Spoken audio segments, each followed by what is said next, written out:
Sanibona, ngaphambi singene kwivideo namuhla, ngithi angithathe lethuba ngibonge i-support nothando enikhombise lona lingaphezu kokucabanga kwethu.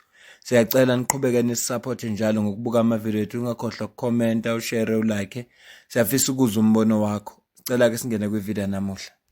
Osukwini lanamuhla, umkhonto wesizwe party ubulontsha i-MK Party Youth League. Njengokwethembisa kwabo ukuthi i-MK Party Youth League izolontshwa ngomhla ka-16 June. Namhlanje bekulona suku lelo upresident womkhonto wesizwe party former president we-country uJacob Zuma ufikile naye ezothula ke inkulumo yakhe kwi-keynote yakhe. So enkulumeni yakhe ulithintile nodaba likaFloyd. Udaba elibesematheni kakhulu ngeviki eliphelile. Asazi ke lokho ukuthi kusho ukuthini. Angifuni kusho lutho kodwa into engizoyenza ngoba yonke into efuna ngiyiphawule sengiyidlalile inkulumo kaJacob Zuma. Lesizoyenza la sizomcaphuna. Uze ukuthi utheni. Emveni kwalapho bese ke ngiyaphawula. Ngoba noma yini engifuna ukuyiphawula manje angeke izwakale kahle ungakeze ukuthi utheni. Noma yini ngizoyiphawula emveni kokuba yena esekhulumile. Ngiyacela ukuthi usubscribe ku-channel, ulike i-video, ucommente, ushare nabanye. Ungasupporta futhi ukujoin membership, ungasupporta futhi ngokusdonate noma ngamalini onayo, ikhona i-account kwi-comment ephiniwe. Angibonge futhi kubantu abathatha ithuba abasubscribe baba ingxenye yalomndeni. Channel le ikhula ngendlela nami ebengingacabanganga. Uma ngikhumbula ukuthi ngoDisemba ngangikhalela ukuthi ibe na 1000 subscribers of which aba khona ngoJanuary. Kodwa manje uJune ina less than 6 months i-active i-channel ina less than 6 months mangibala nje ukuthi January bengisakhalela ukuthi ibe na 1000 subscribers. Kodwa namhlanje ku-13,000. Angifuni ukuyibala inamba eseceleni ngoba iyakhula nsuku zonke. Futhi ngiyayithanda nendlela esixoxa ngayo ngoba noma bekhona laba abantu abangakhuliswanga kahle abazi ukuthi yonke into ikhulunywa ngenhlamba. Ya ngeke sibenze lutho bendlela abakhuliswe ngayo kodwa abancane. Thina abanye sisayibambe kahle. Imbono ethu iyaphambana kakhulu kulezi insuku iyaphambana ngoba sikhuluma izinto lezi abantu abangathanda ukuzizwa. Kodwa nje ngibonga ukuthi siyabekezelelana, siyaxoxa ngoba ukuphambana kwembono kusho ukuthi thina sicabene kodwa kusho ukuthi imbono yethu iphambene. Nangu kuJacob Zuma ukhulume kanje. There were many people, very clever, very bright, who did not see the sun that it has come out. In fact, many were saying this is a joke.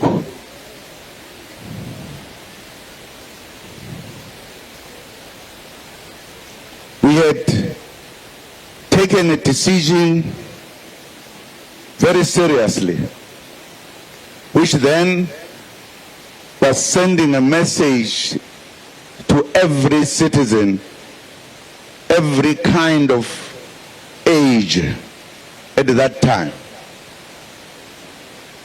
We knew that what faces us was to establish such an organization. We should be the truthful organization and mark that,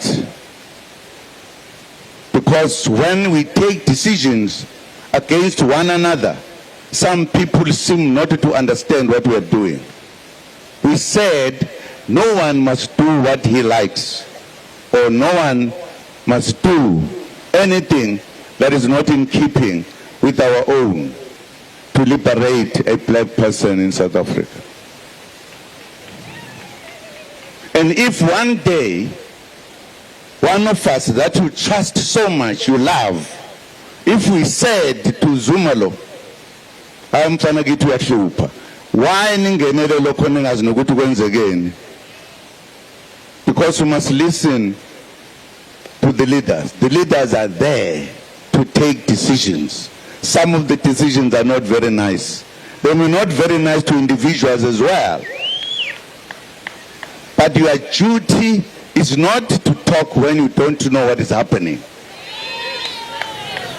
What you need to do is to ask what has happened so that you get an explanation.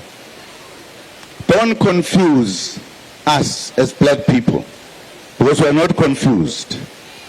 We are very clear, and we are going where we are going. This South Africa is going to be free fully at the end, because here we are. I'm saying this because you are the youth here.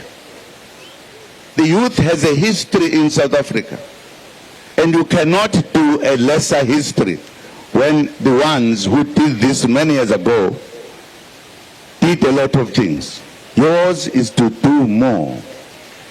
Njengoba uzweleke nawe uJacob Zuma ekhuluma la, ukhuza-ke ngodaba olwenzekile ukuthi uma bona bethatha isinqumo, ikakhulukazi phela udaba olwenzekile luka-Floyd, ukusuka kwabantu bekhombisa ukungenami kwabo, uthi lokho cha funa bona abathemba ama-leaders babuze kuma-leaders bangakhulumi ngoba ukukhuluma kwabo kuzodala i-confusion. Futhi umsebenzi okhona kwi-youth ukuthi yenze more ngoba ukuze abantu bagcine bekhululekile ngoba lokuthi bangabuze imibuzo. Ngithe-ke ngizophawula emveni kokuba sengimdlalile yena, njengoba bengithe ngizophawula uma eseqedile yena. Uma ubheka kulama-era amabili engiwafakile la, eyodwa ebomvu ikhomba lapha imessage yayibhalwe breakdown ithi Mzwanele Manyi gone, Floyd is next. Le yellow area khomba ukuthi lento le uyifake ngomhla ka-27 kuMay. 27 May u-breakdown wasibhalela kanje ukuthi njengoba uMzwanele Manyi wayesesusiwe ukuthi angasabi uChief Whip, umuntu oselandela manje uFloyd. Bazohlala kanjani-ke abantu bangabuzi? Bazohlala kanjani abantu bengabuzi? Ngabe u-breakdown uyingxenye ye-leadership na? Kahle kahle uthini uZuma? U-breakdown uyingxenye ye-leadership na? Uma u-breakdown esitshele ngomhla ka-27 wasitshela ukuthi njoba kuhamba uMzwanele Manyi engasese uChief Whip, uFloyd uyalandela, njengoba esitshele uyingxenye ye-leadership na? Uma lokho kusho breakdown sesikubona kwenzeka, funeka sithule, funeka thina sithule izindaba sithule, funa abantu abangama-member bathule. South Africa, there's a new political era that is coming. In South Africa, there will be a dissolving of the MK party, there will be dissolving of the ATM, dissolving of the EFF. There's a new party coming, which is a black progressive caucus, where all black political parties will be united. And we are tabling the Chief President Zuma, Chief Professor Nongunga, Julius Malema as the founders of the progressive caucus. Julius Malema will be the presidential candidate of the presidential caucus in 2029. You might not see it today, but it is coming. The EFF is coming. It will be that way. You will confirm one day ukuthi uyasebenza breakdown. Mhlambe uJacob Zuma uqonda ukusitshela ukuthi uBreakdown uyingxenye ye-leadership, kodwa uBreakdown ngikufakele namanje kwi-rally ye-EFF. Efaka iskipha se-EFF, uBreakdown ukwi-rally ye-EFF. Akumangazi ukubona lento. uBreakdown wazi information eyaziwa i-National High Command ye-MK Party, kodwa manje ukwi-rally EFF. Kahle kahle ukuphi uBreakdown? Yipi political party ekungeyakhe? Ikuphi? Ukuphi uBreakdown? Uma indaba sizoyizwa ngoBreakdown ngomhla ka-27 ukuthi uFloyd uyalandela bese uFloyd ehamba ngeviki elilandelayo ngomhla ka-3 noma 2, kusho ukuthini lokhu kithi? So upresident ngiyavuma umuntu omdala, umuntu omdala, kodwa ke funeka lento ayishoyo ayiwakho umqondo kimi, mhlambe kuwe wena iyawakho ukuthi angathi funeke kubuzwe imibuzo. Izobuzwa kanjani imibuzo uma uBreakdown esitshelile ekubeni uBreakdown engesingxenye ye-leadership? Oh, ngikhohle enye leader yazi, ngicishe ngenza iphutha ngakhohle leader yangempela. Has been ongoing. Number one, there is this few handful members that are claiming that Mpumalanga is saying Floyd, hands off Floyd. We want to put it very clear that Floyd must go. We don't care where he's going to, whether he's going back to the EFF, whether he's going home. It's none of our business. So we are just saying the Floyd must go. and I don't know how they've dragged me into that information or task team that they are doing with the VNs to think that if they are campaigning using my name, they will get it right. They are not going to get it right. Mpumalanga City, Floyd, 95% of members of Umkhonto Wesizwe on the ground. But Floyd must go. Cela ukuyibamba ivideo. Kodwa ke angibasoli mina abantu abebekhuluma ne-youth ebikhombiswa ukungagculiseki kahle nokungazwisisi isinqumo esithathwa abaholi. Sebebaningi osecretary general abashintshwe kumkhonto wesizwe party baningi. Kodwa ayikaze yenzeka lento ngoba kulabo secretary general abadlule akukaze kwathiwa secretary general information yakhona yazwakala ngomuntu ongeyona imember ye-leadership before yenzeka. Akukaze kwenzeka kanjalo. Yingakho abantu bengazange bekhuluma. Uthe uColin Malatjie mayikhuluma ngomkhonto wesizwe party wathi hayi ikhona into abayenza kangcono kuleya political party bayaxosha. Wathi hey bayaxoshana lapha. Hayi mongabala abantu asebexoshiwe kumkhonto wesizwe party uhlala ngesinqe sisodwa ngoba bayaxoshwa. Uyijoke nje umkhonto wesizwe party uthi uSinawo Thambo ucabanga ukuthi eParliament abakwazi ukuparticipate kahle ngoba uthi uparticipate ubucabanga ukuthi eshigazi kusasa ngizobe ngisese ingxenye naleli Parliament.